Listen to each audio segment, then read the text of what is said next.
because you've been accepted. God's the only one you need to be afraid of, and we've already told you, He's chosen you, He's picked you, you're His possession, you're His royal priesthood, He's put you into a place of honor and love and respect and beauty,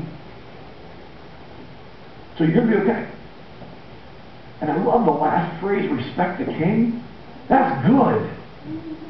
You know why it's good? Because back in those days, the king, the emperor, was like God.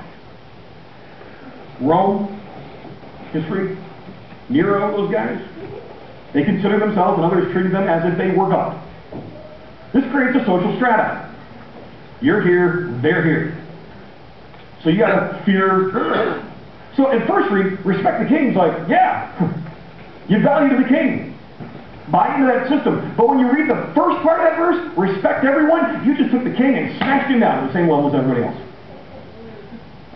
In other words, there are no social strata. Do you feel insecure because you don't have as much education? Don't have as much money? Aren't a star?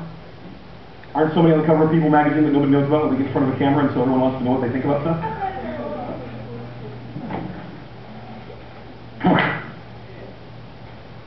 You're just as important. I brought the social strata down to nothing. We're all people. Peter says, you are special. So act special and have special relationships. Look at life different. And I wonder if he wrote this, if in his mind he journeyed back and he remembered the day when he'd followed Jesus for about 3 years. And Jesus was taken into trial. And Peter, one of the few disciples who followed him in to see what was going to happen, is standing back around the fire with the guards and the servants and trying to keep warm and just trying to fit in. I don't know about you, but man, sometimes I feel like I'm just trying to fit in. I don't want to make a lot of waves. I don't want to tick people off. I just want to kind of fit in with what's going on. And he's standing around the fire, warming his hands. And someone comes up to him and says, "Hey, you were with Jesus. You're one of the disciples, aren't you? You're one of that man's disciples." And Peter looks at him and forgetting that he'd been chosen. Forgetting that he was a new people. Forgetting that he was a royal priesthood.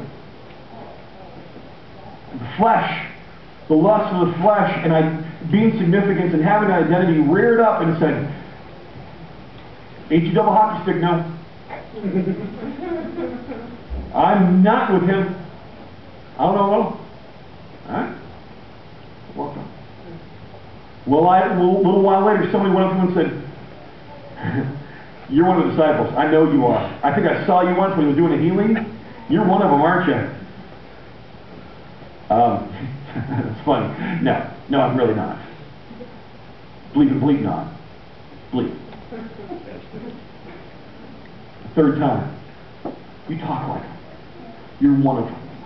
And forgetting that he was special, forgetting his place with God, forgetting that Jesus loved him so much, he screamed out, "I am not," and he swore, and he cursed, and he swore, and at that moment, the rooster crowed 3 times, just like Jesus had said, "You're going to deny me 3 times," and Peter had been like, "I will not, because I'm tough, and I'm strong, and I've got it, and I can do it on my own, because I've built myself up. Look, I am leader of the disciples, man. I'm the good guy. I can stand up against anything, because I'm that tough." And looking at himself, he didn't find his strength in being picked by God. He found his strength in being tough. And he said, "It's not me." And Jesus said, "It's going to happen tonight 3 times before the rooster crows." And as that rooster crows, he stops and realizes he has lost it all. He has forgotten it all, and he runs off into the night.